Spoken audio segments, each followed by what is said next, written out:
I have 10 minutes. I wasn't sure I was going to get to this stage, but I can't help but say something about this whole coronavirus thing, if you want me to. Yes. So, again, when you know Steiner, you have the answers to the test, but you have to then figure out the details. In 1918, after the biggest pandemic, the Spanish flu pandemic of 1918, Steiner was asked, what was this all about? And he said, well, viruses are simply excretions of a toxic cell. Viruses are pieces of DNA or RNA with a few other proteins. They bud out from the cell. They happen when the cell is poisoned. They are not the cause of anything. And the first way I would encourage you to think about this is if you are a famous dolphin doctor, right? And you have been studying dolphins in the Arctic Circle for hundreds of years, or at least a long time, and the dolphins were fine. And then they call you up, Fred, all the dolphins, or a lot of the dolphins, are dying in the Arctic Circle. Can you come and investigate? Right? And you have one question to ask. So, show of hands. How many of you would say, I want to investigate a dolphin to see the genetic makeup of that dolphin? Nobody, because that's stupid. How many of you would say, I want to see if this dolphin and that dolphin has a virus because it might be contagious and that's why all these dolphins are getting sick? That fellow. How many of you would say, excuse my French here, did somebody put some shit in the water here? Like Exxon Valdez? Anybody? Everybody.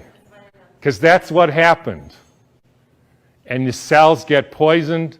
They try to purify themselves by excreting debris, which we call viruses.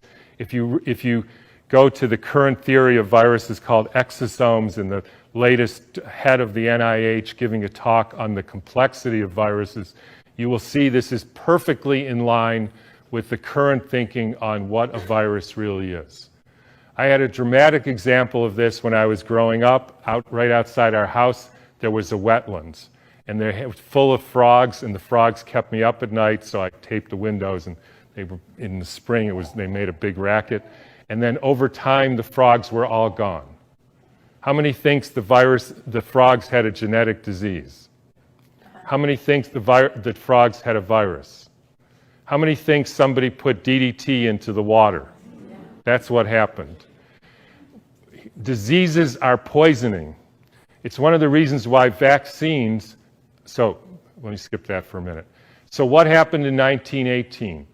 There was a huge, in every pandemic in the last 150 years, there was a quantum leap in the electrification of the Earth.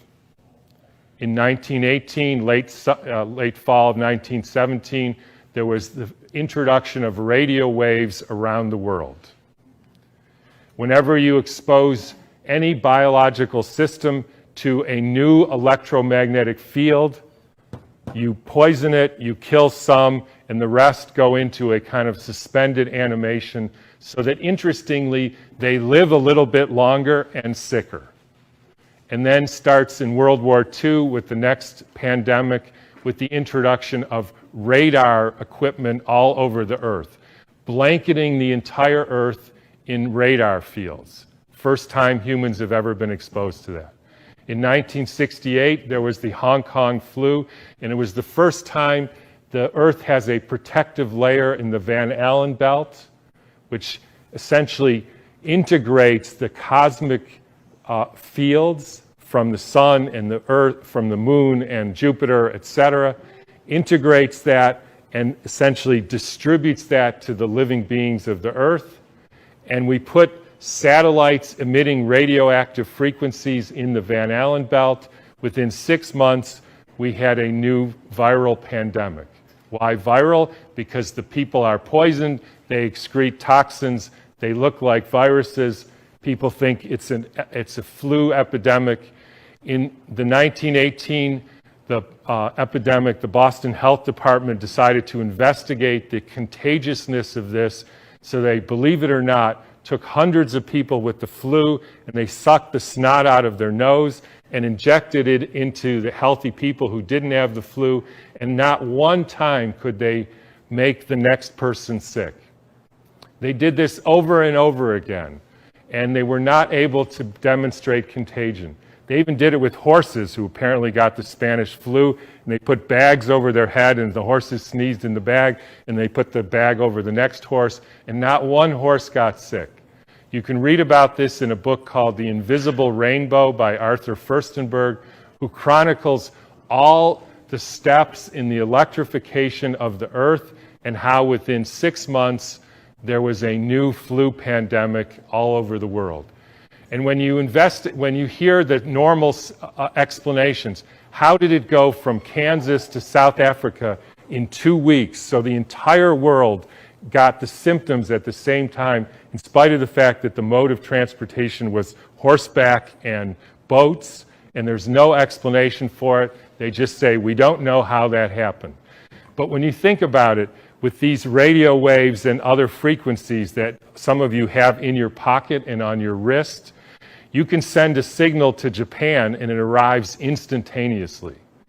So any of you who don't believe, there is an electromagnetic field that communicates globally within seconds, just is not paying attention to this. And I will only finish by pointing out that there has been a dramatic and quantum leap in the last 6 months with the electrification of the Earth. And I'm sure a lot of you know what that is. It's called 5G, where they now have 20,000 radiation-emitting satellites, just like the radiation-emitting thing in your pocket and on your wrist and that you use all the time.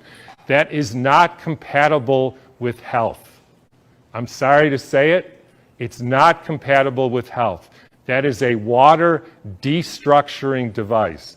And for any of you who say, yeah, well, we're not electrical beings, we're just physical matter, then don't bother doing an EKG or an EEG or a nerve conduction test, because we are electrical beings and the chemicals are only the byproduct of those electrical impulses. And I'll finish with, anybody want to make one guess as to where the first completely blanketed 5G city in the world was? Exactly. So when you start thinking about this, we are in an existential crisis here, folks, the likes of which humankind has never seen. And I don't want to go all Old Testament prophet on you, but this is something that is unprecedented. The putting of 100,000 satellites in the very blanket of the Earth. And by the way, as I was going to say earlier, this actually has something to do with the vaccine question, and this got brought home to me because about a year ago or so, I had a patient who came in who was totally fine, a surfer and all, and then he works as an electrician putting in Wi-Fi systems for very wealthy people.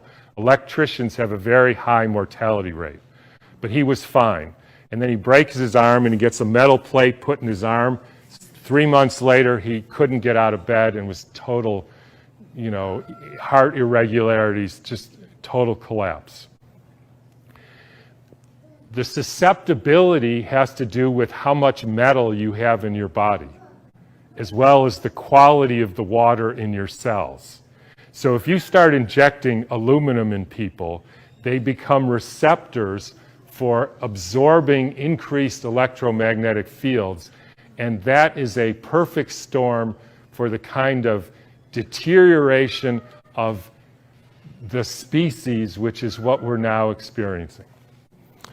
And I'm just going to finish with one more thing, which I like too, is a quote from Rudolf Steiner. And by the way, this was around 1917, so there was a different time. In times when there were no electrical currents, when the air was not swarming with electrical influences, we're talking 1917, it was easier to be human. For this reason, in order to be human at all today, it is necessary to expend much stronger spiritual capacities than was necessary a century ago. So I'll just leave you with whatever you can do to increase your spiritual capacities, because it's really damn hard to be a human being these days. So thanks for listening.